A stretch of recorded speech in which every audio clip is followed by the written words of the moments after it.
Hi everyone, welcome back to my channel, and in today's video I'm going to talk about something important. I think this will be very helpful for people who are stuck in abusive relationships where they have a partner who is very financially abusive, especially women who are stay-home moms with children and they don't really have an income and they're stuck with a financially abusive partner. Now, in today's video, I'm going to talk about how to stash your existing resources or money that you are saving, that you have saved so far for your exit plan. So, number one, if it's in cash, you have to keep it in hidden places, like inside a pair of rolled up socks. Stuff it in the back of your drawer and just pretend it isn't there. So no one will doubt it. Or you keep like little bags taped inside of places that are not noticeable.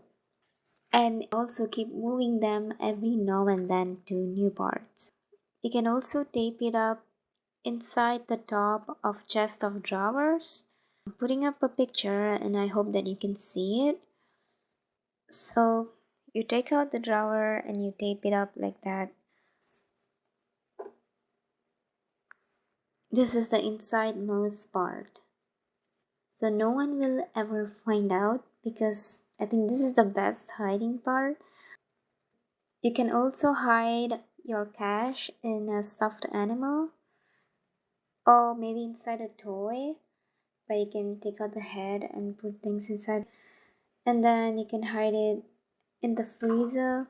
And one of the best ones that I came across is to keep it in your neighbor's place. Well, explain it to them, explain your situation to them, that you're stuck in an abusive relationship, and ask for their help. So women actually did this. She didn't exactly keep money, but she kept her gift cards under her neighbor's porch. So she put a letter in the Ziploc bag stating that she was being abused and she was hiding them for her escape. So her neighbor understood it and even added some for her. So if you know that your neighbors are good and trustable, just ask them. They will actually help you. They will help you. Now, apart from hidden places, you can also keep your money in a secret bank account. Abusers and narcissists are usually controlling. They will be always snooping on your messages and emails as they have access to passwords of pretty much everything because they don't respect your boundaries and space. So set up a secondary email. How to do that? Use anonymous mode on your internet program and check to never remember the email. And delete your browser history after each visit. Then open a bank account, preferably in the name of someone else, like a grown child or a trusted person, and opt for paperless of everything.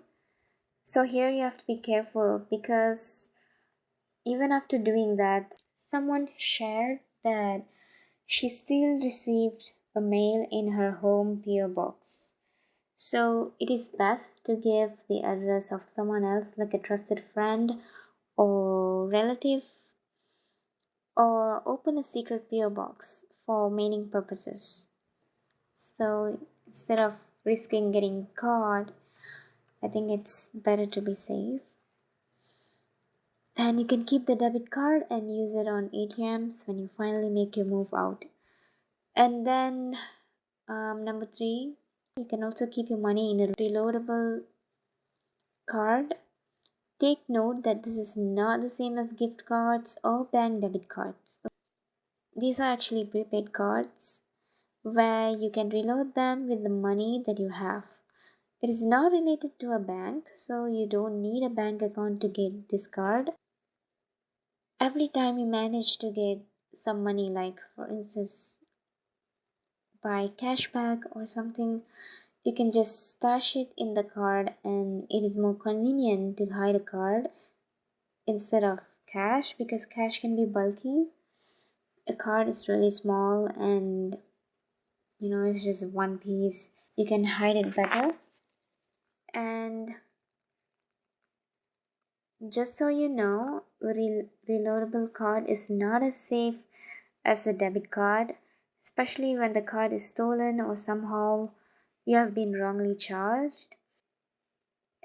However, some new consumerism rules to protect the users will be going into effect starting from the month of April 2019. That is next month, so it is still a good option if you want a card without a bank account. Some of the well-known brands are Visa or MasterCard. Just check their website and you can actually see it under prepaid cards. And number 4, you can stash your money in a gift card. This is similar to reloadable cards, but you can only reload the card. You cannot withdraw money out of it. So it is still a good option because you can spend the funds that you have in the card to buy things like food, gas, clothes for children or for yourself in case you need formal outfits for job interviews or something. And you can get groceries. In some places, gift cards don't count as assets, so you don't have to reveal them. You have to do some research about this. The commonly used brands are Visa, MasterCard, and American Express. I hope that this video is helpful to you. So my next video is going to be about ideas for side hustles on how to make some extra cash secretly. This will be really helpful for stay-home moms, especially because in order to move out, you are going to need money. Sometimes abusers don't let them work so that they can keep financially abusing their partners. So I think those ideas will be helpful to you. I'll try to get that video ready as soon as I can and upload it. So thank you for watching. I hope that this video is helpful to you. If you like this video, give me a thumbs up and share it if you think it might help someone, and subscribe to me if you want to see more videos. I'll see you in my next video. Bye.